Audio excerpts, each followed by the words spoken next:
I remember having a conversation with somebody once, and just mid-conversation, they kind of just paused and said to me, you know, I believe in a higher power. I believe in a higher authority, God, whatever you call it, but I just can't get behind the idea that it's good or that it's even strong if evil is allowed to exist in the way that it does.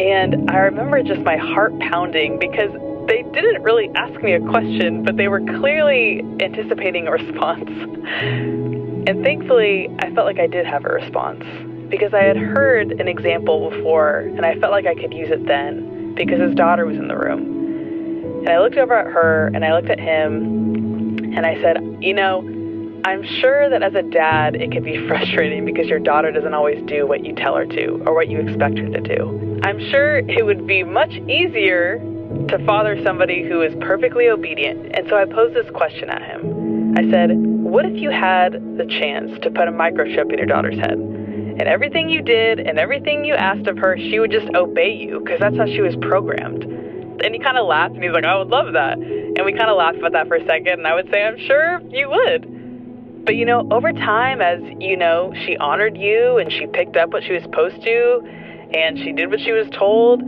Every time that she would hug you and every time that she would say, I love you, you would know it wasn't real. And maybe initially it would feel good to hear that coming from her. But over time, you would know that you programmed her to do that.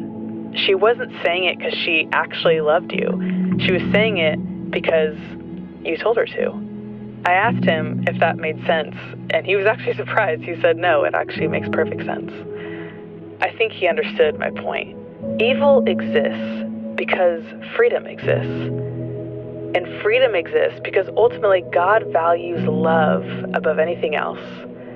And so God gives us the ability to choose him. But since God values love so much, he will never take that away from us because he values authentic intimacy.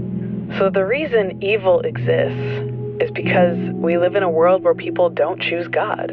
Thankfully, God has sent his son to die on the cross for our sins. And when we put our faith in Jesus, we are actually restored to right relationship with God. Through Christ, we have the power to turn away from sin and live life by the Spirit instead of the flesh. And it is in that loving, intimate, authentic relationship with God that we become more of who we were created to be and can help others do the same.